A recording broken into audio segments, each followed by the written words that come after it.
नमस्कार आदाब दोस्तों, मैं हूं Ayaz. A to Z India news की टीम उत्तर प्रदेश के कासगंज जनपद में आई बाढ़ की खबर के लिए आज कादरगंज इलाके में पहुंची है, जहां आपको आज हम 23 जुलाई है और 23 जुलाई दिन रविवार के दिन आज हम हालातों का जायजा लेंगे, जहां पर बाढ़ की स्थिति बनी हुई है। गंगा जी का जो पानी है कई गांव में पहुंचा हुआ है। लगातार इस कवरेज को मेरे सहयोगी शकील अंसारी पहुंचा रहे थे, लेकिन आज मैं स्वयं यहां पर पहुंचा हूं और आज आपको उन गांव की तस्वीर दिखाऊंगा जहां पर पानी ही पानी नजर आ रहा है। यहां पर हजारों बीघा फसल नष्ट हुई है। कई गांव इस इलाके में जुड़े हुए हैं जो कि जलमग्न हो गए हैं, पूरी तरह खेती बर्बाद हो चुकी है। लेकिन इससे पहले मैं आपको इस क्षेत्र के बारे में रूबरू करा दूं।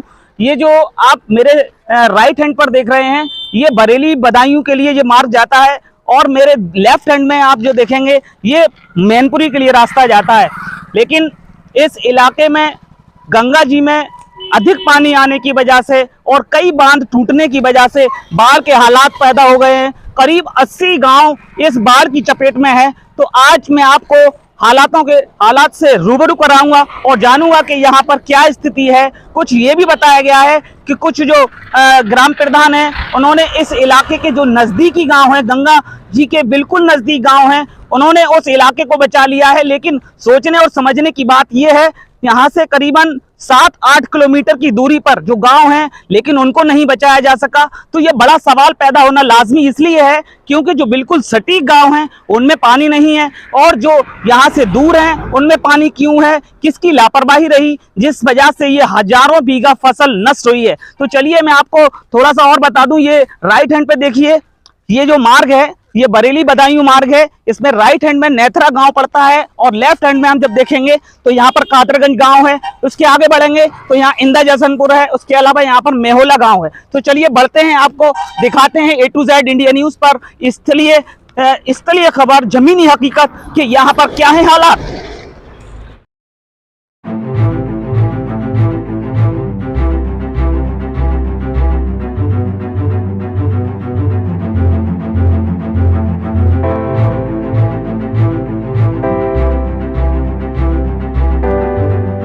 ये चलते हैं ग्राम मेहोला की तरफ और जानेंगे यहाँ पर क्या है हालात और बाढ़ की स्थिति यहाँ पर कैसी है। क्योंकि कुछ लोगों ने ये बताया है, ये जो इलाका है जहाँ गंगा नदी बिल्कुल समीप है, जहाँ करीब 200-300 मीटर की दूरी पर ग्राम के किनारे पर ये गंगा नदी बहती है, लेकिन इस गांव में पानी नहीं है। थोड़ा बहुत पानी कहीं कहीं नज़र आ रहा है, लेकिन इस गांव को सुरक्षित बचा लिया गया है। बड़े ही खतरनाक रास्तों से गुजर के हम यहाँ पहुँच रहे हैं। आप देख रहे होंगे तस्वीरों में जिस तरह से हम बाइक चलाकर आप तक ये कवरेज पहुँचाने की कोशिश कर रहे हैं और मेरे सहयोगी यहाँ पर शकील अंसारी लगातार इस कवरेज को पहुँचा रहे हैं। तो आज मैं स्वयं यहाँ इस इलाके में पहुँचा हूँ और ये आपको दिखाने की कोशिश करूँगा कि इस गाँव को किस तरह बचाया गया है और इस गाँव में क्यों पानी नहीं आया है, यहाँ क्या ऐसे बंदोबस्त किए गए थे जिस वजह से यहाँ पानी नहीं है। देखिए आपको मैं लेफ्ट हैंड पे दिखा रहा हूँ जहाँ गंगा नदी बिल्कुल आप देख रहे होंगे तस्वीरों में बहती हुई नजर आ रही है। वहीं आप दूसरी तरफ राइट हैंड में मेरे देखेंगे जहाँ पर ग्राम मेहोला बसा हुआ है, लेकिन इस गांव में पानी नहीं है। क्या वजह है, इसी वजह को जानने के लिए हम पहुँचे हैं गंगा नदी के किनारे ग्राम मेहोला में। और मेहोला में यहाँ हमारा जैसे ही कैमरा पहुँचा है, तमाम ग्रामीण यहाँ पर पहुंच चुके हैं। मैं तस्वीरों में आप तक A to Z India news पर दिखाना चाह रहा हूं। तो देखिए यहाँ ग्राम प्रधान मौजूद हैं। मेरे सहयोगी शकील अंसारी को भी जरा दिखा दीजिए। मेरे सहयोगी शकील अंसारी यहाँ मौजूद हैं, लगातार इस कवरेज को आप तक पहुंचा रहे थे। कई दिनों से यहाँ पर हमारी इस इलाके में पैनी नज़र है और ये बाढ़ग्रस्त इलाका है, क्योंकि ज़िला प्रशासन से लेकर प्रदेश सरकार तक लगातार खबरें पहुंचाना जरूरी है।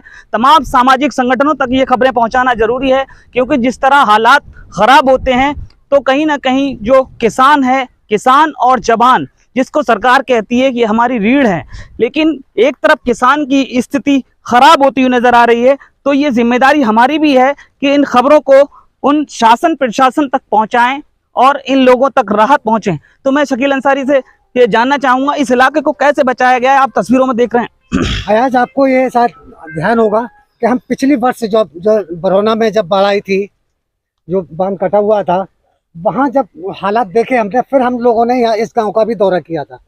ये वही जगह है जहां हमने प्रशासन को जगाने की कोशिश की थी कि यहाँ कम से कम यहाँ इनकी मरम्मत हो जाए तो ये कम से कम ये गांव बच जाएंगे।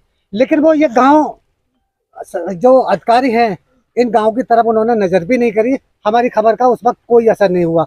लेकिन यहाँ गांव के जो लोग परेशान थे, जो तमाम को वहाँ जो है कभी डीएम के यहाँ, कभी जिलाधिकारी के यहाँ, ये सब अपनी अपनी दरखास्त लगाते हैं, एप्लीकेशन दे आते थे, लेकिन अब तक यहाँ का कोई भी साधन नहीं हुआ। लेकिन ये सुनवाई आया है कि इस गांव के जो प्रधान हैं, उन प्रधान ने यहाँ लगभग 2 लाख बोरी के आसपास जो गांव को बचाने के लिए उन्होंने कोशिश की है। आइए हम उनसे ही बात करते हैं किस तरीके से गांव बचा। तो यहाँ प्रधान जी भी मौजूद हैं मेरे साथ, प्रधान प्रतिनिधि हैं जिनका नाम जसबीर जी है, वो मेरे साथ मौजूद है। लेकिन इससे पहले मैं आपको बता दूं, देखिए बिल्कुल राइट हैंड पर मेरे देख रहे हैं आप गंगा नदी यहाँ पर बह रही है। दूसरी तरफ लेफ्ट इलाके में यहाँ ग्राम मेहोला है, और बीच में जहाँ हम खड़े हुए हैं, इस गूल पर खड़े हुए हैं, इस रास्ते पर जो खड़े हुए हैं, ये कच्चा रास्ता है। यहाँ पर तमाम ग्रामीण मेरे साथ मौजूद हैं। ग्राम प्रधान प्रतिनिधि जसबीर जी, मैं ये जानना चाहूंगा किस तरह से आपने इस गाँव को बचा रखा है अभी तक? ये बांध जो है 2010 में जब बाढ़ आई थी, उसके बाद कई बार कटता रहा, मगर प्रशासन ने कोई सुनवाई नहीं की। मैं इसमें अप्रैल से शुरू से ही लग गया था। डीएम साहब को, एसडीएम साहब को, सिंचाई विभाग एक्शन साहब को मैंने कई बार अवगत कराया। अवगत कराने के बाद सिंचाई विभाग ने हमें बोरी दी। बोरियों को हमने 2 लाख बोरियों 4 पॉइंट बनवाए हैं। पहला पॉइंट वहाँ है, दूसरा ये है, तीसरा ये पॉइंट है, थोड़ा क्लोज करके थोड़ा सा मैं ये दिखाना चाहूंगा किस तरह से ये स्टेट का, दूसरा ये है, तीसरा पॉइंट ये है, चौथा और मैंने मनरेगा की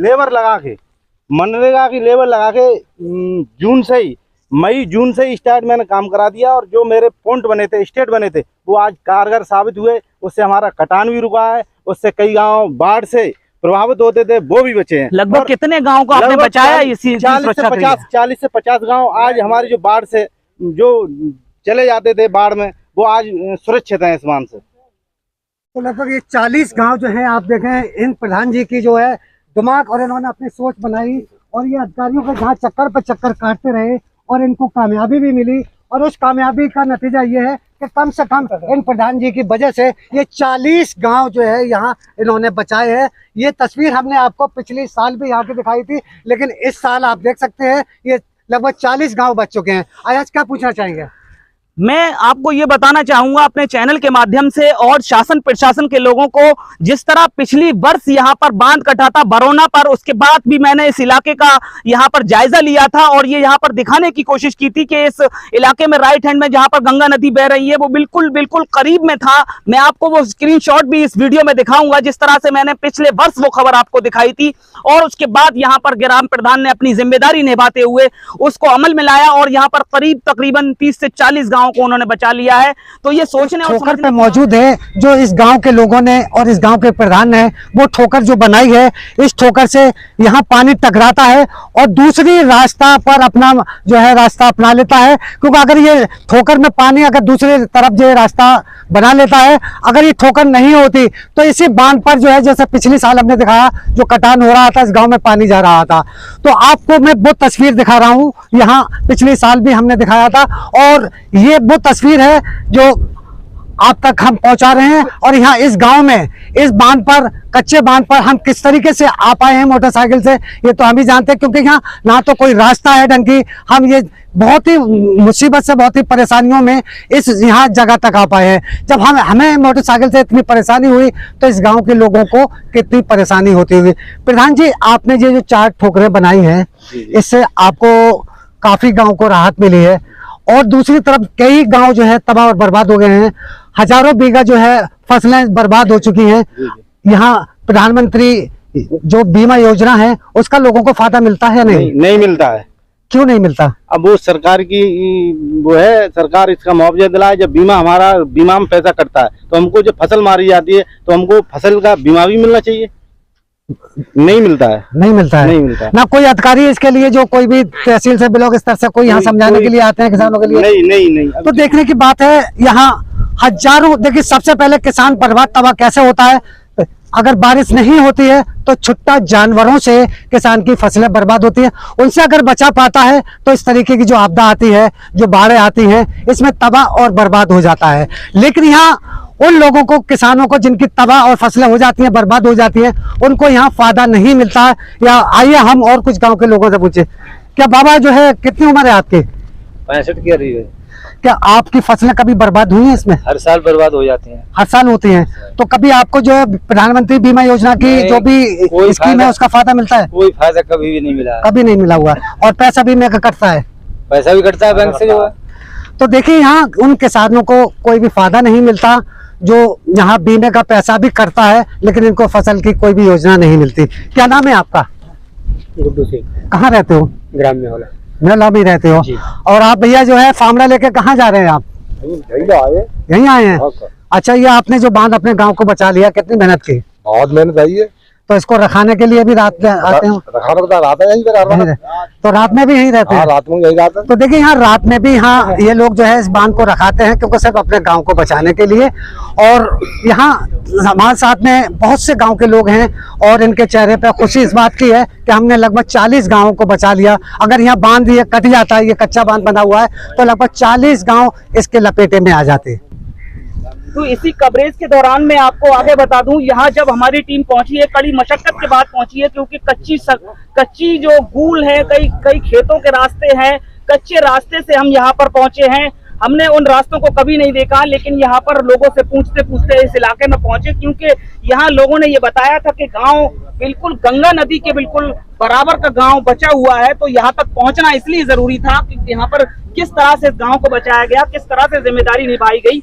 लेकिन यहाँ पहुंचने के बाद एक चीज और खास आपको बता दूं, यहाँ जिस तरह से कटरी इलाके में कई दिनों से आप देख रहे होंगे सोशल मीडिया नेटवर्क पर, समाजवादी पार्टी के राष्ट्रीय प्रवक्ता अब्दुल हफीज गांधी इस इलाके में बने हुए थे, लेकिन वो यहाँ पहले से ही यहाँ पर मौजूद नजर आ रहे हैं। कहीं ना कहीं मैंने भीड़ में उन पर नजरिए लगाई है, तो वो यहाँ पर दिखाई दे गए। मेरे साथ अब्दुल हफीज गांधी जी मौजूद है, बहुत बहुत स्वागत है। मैं जिस तरह से आपको देख पा रहा हूँ, लगातार इस इलाके में हजारों बीघा फसल नष्ट हुई है और ये गाँव बिल्कुल सुरक्षित नजर आ रहा है। क्या वजह लग रही है आपको? देखिए, मैं सारा का सारा श्रेय इस गांव के प्रधान जी को दूंगा, क्योंकि इन गांव के जो प्रधान है उन्होंने दूरदृष्टि दिखाई और पहले से इंतजाम कर लिए। अगर हर गांव के प्रधान इस तरह से काम करें, मनरेगा में काफी पैसा आता है, मनरेगा से अगर काम कराकर कच्चे बांध भी बना दिया जाए तो उससे बहुत बचाव हो सकता है। तो श्रेय जो गांव के प्रधान है उनको जाता है।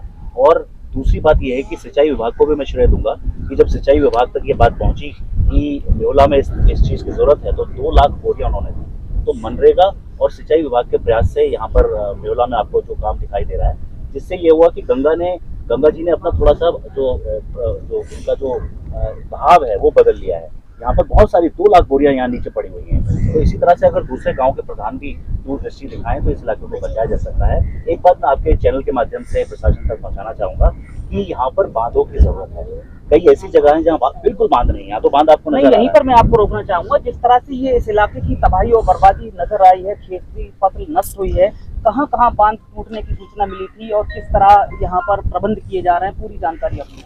देखिए, बड़ी बकवास पे बांध टूट चुका है, वहाँ पर भी मनरेगा का बांध है, कच्चा बांध है, वहाँ पर वो टूट चुका है और उससे काफी 84 गाँव प्रभावित हैं, फसलें बर्बाद हो चुकी है। मैं शासन प्रशासन से एक मांग करूंगा। पहली मांग तो यह है कि सहवाजपुर से लेकर बरौना तक एक बांध बनाया जाए। बिल्कुल वहाँ पर कोई बांध नहीं है जिससे ज्यादा सा जल स्तर बढ़ता है, खेतों में पानी दौड़ पड़ता है। इसी तरह से अगर आप नरदोली से राजेपुर कुर्रा तक आगे तक जाएंगे, जो बदायूं बॉर्डर है, वहाँ पर भी कोई बांध नहीं है, वहाँ पर भी बांध बनना चाहिए। हीरा नगला है या नरदोली से या हीरा नगला से राजेपुर कुर्रा तक बांध बनना चाहिए। जिस जगह हम खड़े हुए हैं, देखिए अभी तो प्रधान जी ने ये गाँव बचा लिया, लेकिन यहाँ पर बरौना की तर्ज पर यहाँ पर स्टड बनना जरूरी है। या पत्थर की टोकरे बनाई जाएं या बरौना में जो ट्यूब्स लगाकर वो बनाए गए हैं स्टड, वो बनाए जाएं। दूसरा स्टड बड़ी बकवास पे भी अब जरूरत पड़ेगी, क्योंकि काफी बांध वहाँ कट गया है, जो बांध है वो कमजोर हो चुका है। तो बड़ी बकवास पे भी अब स्टड बनाने की आवश्यकता बहुत ज्यादा बढ़ गई है। एक और मांग मैं आपके माध्यम से शासन प्रशासन तक पहुंचाना चाहूंगा। हजारों बीघा किसान की जमीन बर्बाद हुई है। किसान ने जो है ब्याज पे पैसा ले लेके, उधार पैसा ले लेके धान रोपे थे, लेबर लगाई थी, मजदूर लगाए थे, अब वो सारी की सारी फसल बर्बाद हो गई है। मूंगफली की फसल बर्बाद है। इसी बीच में आपको रोकना चाहूंगा, जिस तरह से कई किसानों के बर्तन कई मीडिया चैनल के कई सोशल मीडिया प्लेटफॉर्म पर देखे गए हैं, जिस तरह से किसान फसल बीमा योजना चलती है, तमाम प्रचार प्रसार होता है, तमाम फोटो खिंचाए जाते हैं, लेकिन किसानों तक तो उसकी कोई जानकारी नजर नहीं आ रही। देखिए, जब से मैं बाढ़ प्रभावित क्षेत्र में घूम रहा हूँ, मैंने किसानों से बात की है, लेकिन किसी भी किसान ने मुझे ये नहीं कहा कि उनको कभी फायदा मिला होगा। पिछले काफी सालों में जब बाढ़ आती है तब तक शासन प्रशासन ने कोई भी इनको जो है फसल बर्बादी का मुआवजा नहीं दिया है। हम आपके चैनल के माध्यम से सरकार से, माननीय मुख्यमंत्री योगी आदित्यनाथ जी से और सिंचाई मंत्री जी से कहेंगे कि इस पूरे इलाके की आप जो है एक तरह से आकलन कराइए, कहाँ फसल बर्बाद हुई उसका मुआवजा दीजिए। बहुत गरीब किसान है बेचारे, मजदूरी करते हैं दिन भर, खून पसीना बहाते हैं, उसके बाद 2 पैसा कमाते हैं और वो भी जो है गंगा जी तूफान पर हैं और उनकी फसल बर्बाद हो चुकी है। तो मेरा आग्रह आपसे यही है कि फसलों का मुआवजा सरकार देना चाहिए। आप तो कई समय से यहाँ पर, बहुत टाइम से यहाँ पर इस इलाके में, किन किन गाँव में आप गए हैं, कहाँ पानी? देखिए मैं काफी गाँव में गया हूँ। अगर मैं आपको बताऊं तो इधर से हम शुरू करें, नगला दुर्जन है, नगला जैकिसन है, मूछखेड़ा है और नगला नरपत है, ये तो पूरा का पूरा जो है पानी भरा हुआ है। अगर आप इस तरफ आएंगे तो ये जो इलाका है बड़ी बगवास के आसपास नवाबगंज नगरिया है, सुल्तानपुर है, समसपुर तराई है, उसके बाद आगे बढ़ जाइए तो थोड़ा सा तरसी है, तरसी के बाद जितने और भी गांव पड़ते हैं वहां पर पूरे के पूरे हालत खराब है। अगर मैं आपको एक अंदाजन बताऊं तो करीब 84 गांव बड़ी बगवास पे जो बांध कटा है उससे प्रभावित है। तो सरकार को इन सारे गांवों का जो है मुआयना कराना चाहिए, आकलन कराना चाहिए, फसलों की बर्बादी देखनी चाहिए, कहाँ हुई है, कहाँ नहीं हुई है। क्योंकि प्रशासन ये कहता है कि जब पानी खत्म हो जाएगा तब हम कराएंगे, लेकिन कई जगह तो मक्का की फसल बहुत छोटी थी, कई जगह तो जो धान की फसल है बहुत छोटी थी, वो तो सड़ जाएगी, बाद में पता भी नहीं लगेगा कि कहाँ पर फसल थी कि नहीं थी। तो अभी सही वक्त है आकलन कराने का। हर जगह आप अंदाजा लगा सकते हैं कि कहाँ पर है फसल थी, कहाँ पर नहीं है, बाद में बहुत सारे किसानों को नुकसान हो जाएगा। तो मैं शासन प्रशासन से कहूंगा कि जल्दी से फसलों का मुआवजा कराएं और मुआवजा देने की कोशिश करें। तो शासन और प्रशासन से यही मांग करते हैं, हम भी A to Z India news के माध्यम से जिलाधिकारी हर्षिता माथुर से ये मांग करते हैं कि इस इलाके में जहां जहां पानी भरा है, जितने भी गांव में फसल नष्ट हुई है, हजारों बीघा फसल नष्ट हुई है, उसका अभी आकलन करा लिया जाए तो कहीं ना कहीं स्थिति स्पष्ट होती नजर आएगी। लेकिन मैं इसी बीच फसल बीमा योजना की जो बात करना चाहूंगा, उसमें जो बैंक जिम्मेदार हैं, जो बीमा करते हैं, जिनके ऊपर प्रेशर है, जिनके ऊपर शासन की तरफ से लगातार बीमा करने का दबाव बनाया जाता है, तो उनकी ये जिम्मेदारी बनती है कि कहीं ना कहीं इस इलाके में आएं और उनके फसल बीमा के बारे में बताएं और उन तक मुआवजा पहुंचाएं। क्योंकि फसल बीमा एक ऐसी राशि है जिससे कि वो एक बार फिर अपनी आर्थिक स्थिति को ठीक कर सकता है। तो चलिए आपको हम कहीं और की भी तस्वीर दिखाएंगे, देखते रहिए A to Z India news.